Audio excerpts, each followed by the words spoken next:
Hey guys, welcome to United Home TV. I obviously haven't done a video for over a week right now, but this one absolutely got my attention.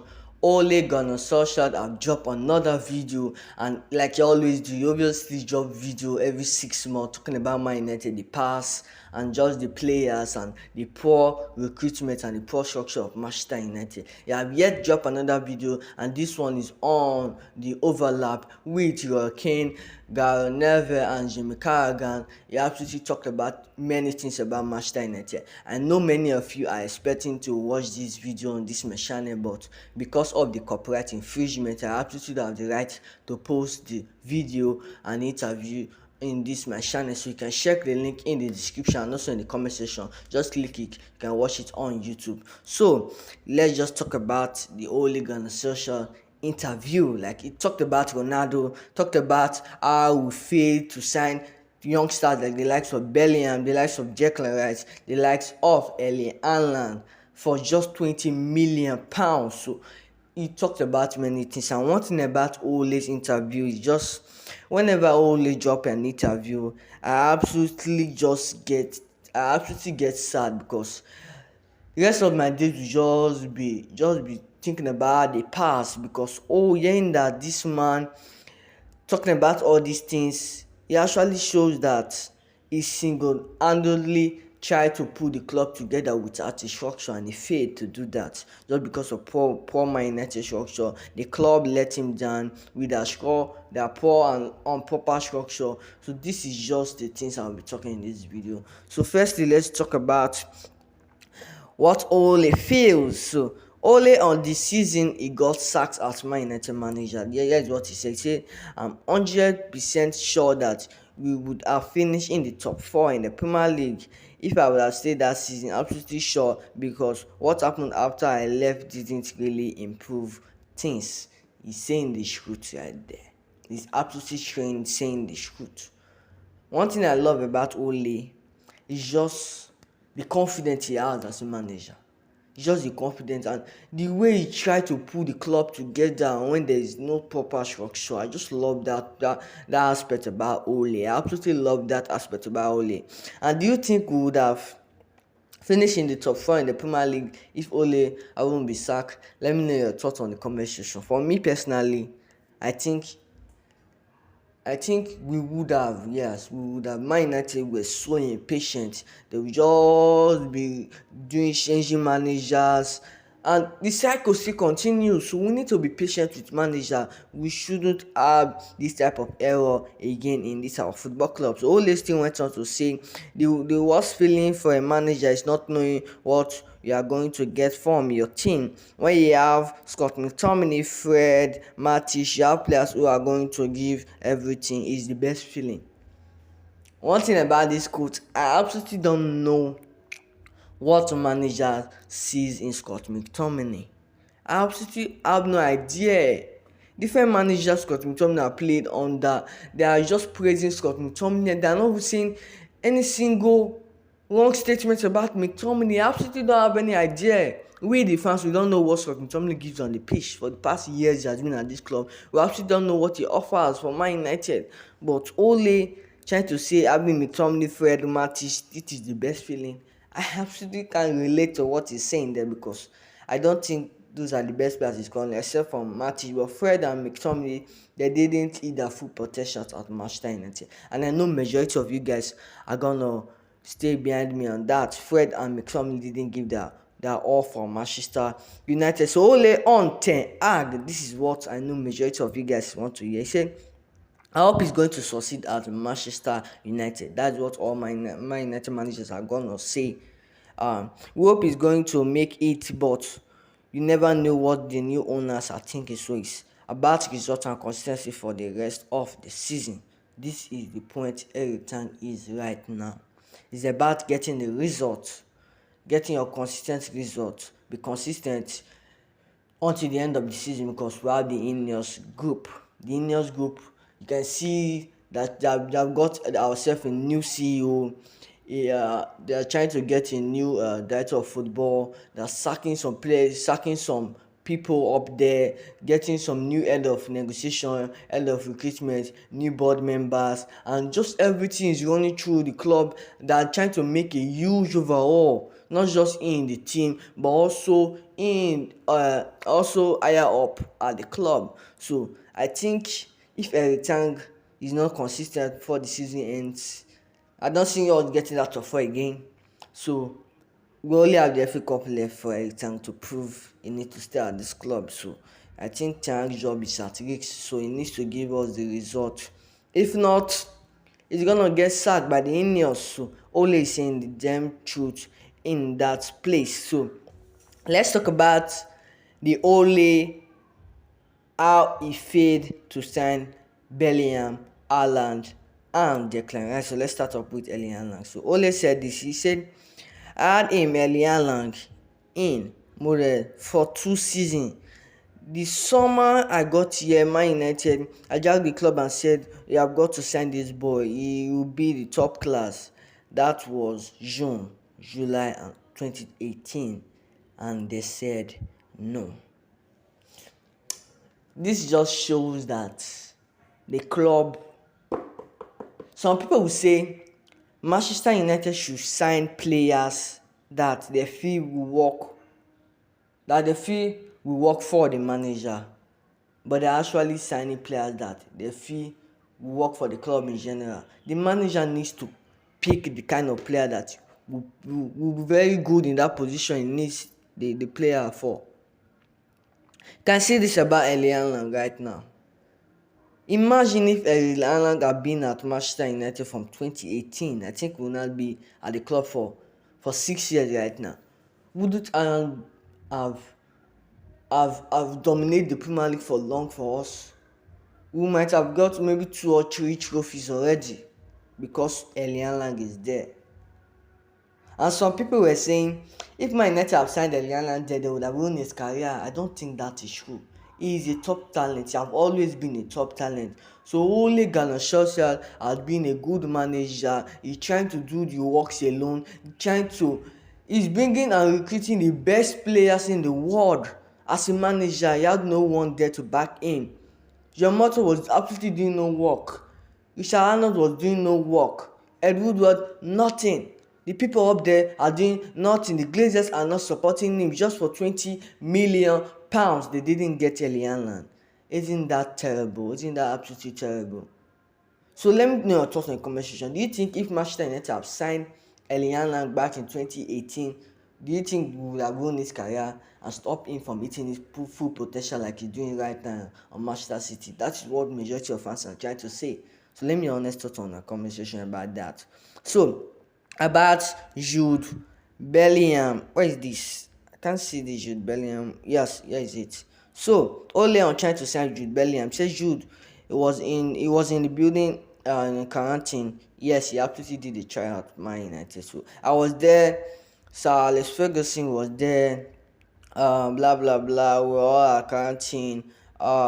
We spoke at him and I told him as well we could, but he knew he wanted X amount of injuries in the first team. It was the most mature 70 years I've ever met. He had it all planned out.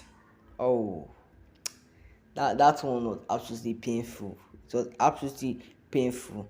Bellingham at Man United. Who would have said no? Who would have said no? Like no football fan would say no. Like it's just absolutely crazy how Man United missed to sign all these type of players, and also Declan Rice. I like him a lot. We would have done well with him in midfield. Was he available? Yes, but it would have cost a lot of money. We should have rushed at him. Man United we could. Why? Like we're always saying the negative words at this club. There's no positivity in this club. We should have. Why did you not say we signed in? That is what we want to hear. Declan Rice was already tearing the Premier League at West Ham already that time. I know it would have cost a lot of money, but he was a top class. Bellingham was his top class. Erling Haaland wasn't known everywhere around the world, but he was a top class. Ole was the manager that tried to get these players for himself, but the club said no. Shouldn't he just sack the players, the people up there that said no? They would definitely sack them because this is just absolutely terrible. It's absolutely terrible. I just give kudos to Ole Gunnar Solskjaer. He tried his best. He absolutely tried his best. This is who you call a manager. I know he failed to get us some result that lead to him getting sacked. But he tried his best for him to do the recruitment all by himself, and he was absolutely shortlisting the best players for Manchester United. He also talked about Cristiano Ronaldo. Early organization on integrating Cristiano Ronaldo into the first team. Um we started off straight away thinking how we were going to press and wait and change the little tweaks. Cristiano is different to Martial, who was up front. We whether would have played Greenwood or Rashford up front. So this is what he's saying about Ronaldo. And also Ole and also Ole on Cristiano Ronaldo, he said this that when it become apparent and he was leaving Juventus, obviously there was other clubs that wanted him. There were absolutely other clubs. I think City was there that wanted to drop a bit for him. But I was excited. Man United asked me, would you want to try this? I said yes. Obviously we know Ronaldo is quality and he is 37 at that time. But we have to manage. He is the best goal scorer in the world. I didn't work for it. It didn't work for him. It didn't work for him. It didn't work out for Cristiano, but it was the right decision at the time. It didn't work for Ole, and he also didn't work out for Man United. It also didn't work out for Cristiano, but at that time it was the best decision. It was absolutely the best decision for Manchester United to sign Cristiano Ronaldo. But here is it. I've absolutely said a lot about this Cristiano Ronaldo saga at Man United, but I still feel his first season at the club when he came back, yes, was perfect. I think he was the second top scorer after Son or Kane. I've forgotten. Yes, I think so. But Cristiano Ronaldo's second season was full of sagas, was full of disappointment, was full of was just full of drama, and he left the club in a bad note. I absolutely don't know what to say about that. I've said that a lot. He left the club in a bad note. My feel his ego was there, and he wasn't performing well. So when he was benched by Ten Hag, he was benched by Ten Hag, and everyone was just saying, why would you bench Cristiano Ronaldo? Why? But it was the right decision. We all know it was the right decision. He wasn't performing. He was having a bad season. He was absolutely having a bad season. So I have no words. Seeing Ronaldo leaving the club in a bad note was absolutely terrible. It was very, very, very freaking terrible. So Ole said this again. Say with the ball with him in the team, it was no problem. Without him pressing, we have to change a little bit of the different rule we have gotten used to. We were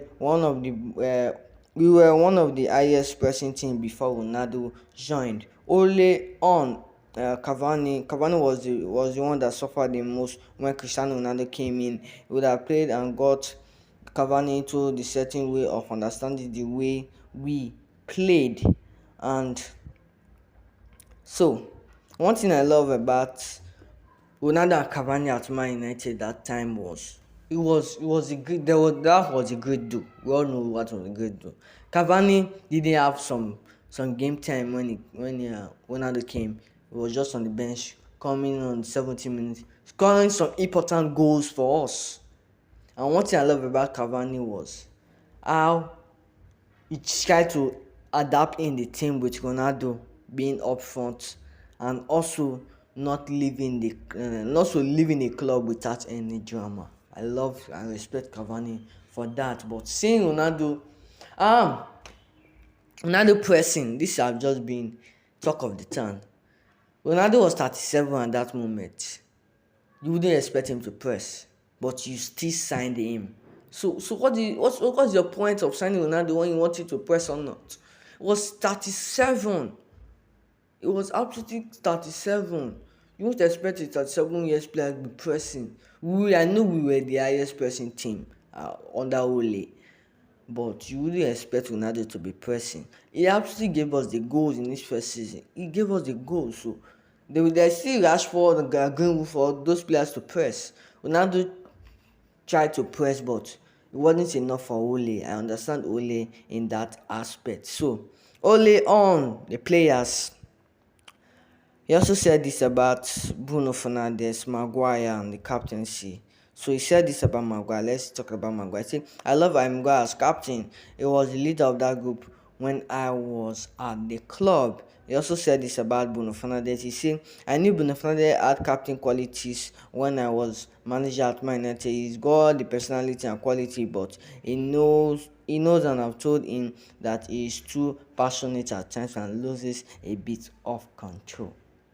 Whoa, these are just some dressing room links that Ole is dropping, and I'm absolutely in support of what Ole is trying to say right here. I'm absolutely in support. And many players refuse to do pre-match interview. Bruno Fernandes always did it. Maguire, Lindelof, McTominay, David De Gea, and Luke Shaw, they always did. The others were worried about the question. So these are just links going on. These are just links. So my feeling on this is just I absolutely don't know why Ole made Maguire captain. I don't know. I still don't see that as the best decision. Maguire not being the captain, you absolutely saw that the captain band had been bringing pressure in him. He had been putting him a lot of pressure, and when he was removed, thank God that decision right. When he was removed as the captain, he was immediately performing well. I think that was one of the things that set Maguire down at Man United, being the captain. He couldn't handle the job. He absolutely couldn't. And Bruno Fernandes did that absolutely well. I know he's so passionate and loses control sometimes, but he did that absolutely well. So I'm gonna support the statement by Ole, but I don't see Maguire as a good captain. Ole got that decision absolutely wrong. So Ole said this that players refusing to be captain. No one said no to being the club captain, but they didn't want to be the captain in certain games. They didn't want to say it to him, so they got other people slash coaches coming to tell it. It was pity. So this just shows that this just shows that um the dressing room is not strong enough. The mentality in that dressing room is not strong enough. Is absolutely not strong enough. The personalities, the mentality, they are not strong enough. This just shows it. So the problem at this club is just the players itself, the community, the way they are in the dressing room, the mentality, the people up there, the Glazers family, and just everything. The structure of the club is absolutely down to earth. So he still said this finally about um Jadon Sancho. I didn't spend enough time with Jadon Sancho to analyze. He was unlucky because he came from vacation with an ear infection, so he started by being in behind physically. He and Rashford preferred to play at the left side. So this is just what he said about Sancho. Sancho left my net in a very bad note, and I don't see him coming back. But one thing about Ole's interview, I think this has been a long video. One thing about Ole's interview, it just make me recycle my brain of the past. And if we have got all those players signed, Manchester United would have been a better place. But Man United didn't give him the time enough.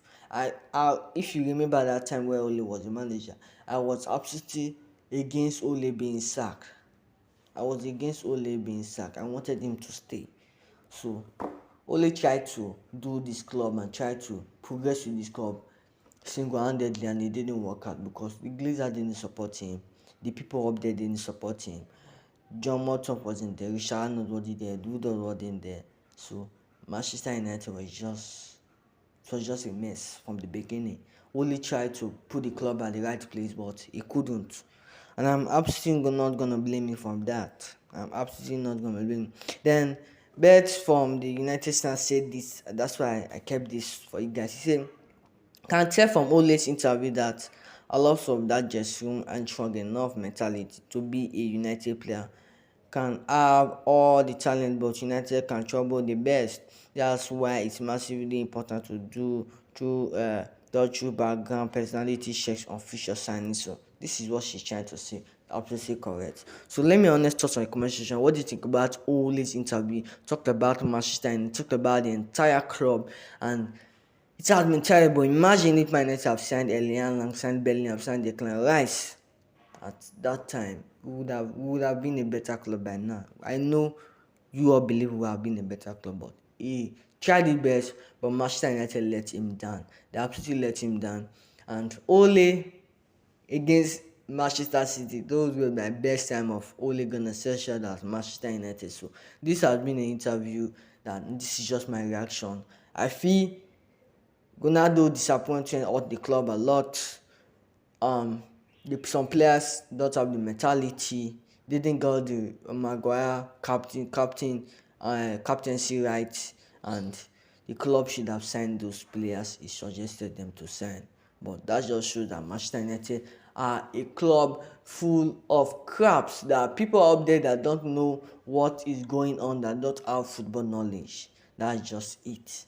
And I'm so glad that the Ineos group are trying to do many and try to do a huge overhaul and huge changes. And hopefully Tang continues and doing his best thing at the club. And we obviously don't want Tang to be sacked. We still want him to get some time, and we just want the result and consistency. That's according to Willie. So let me honest thoughts on the comment section. Watch the full interview on the description. There's a link in the description, also a link on the comment section. So I'll see you in my next video. Bye guys.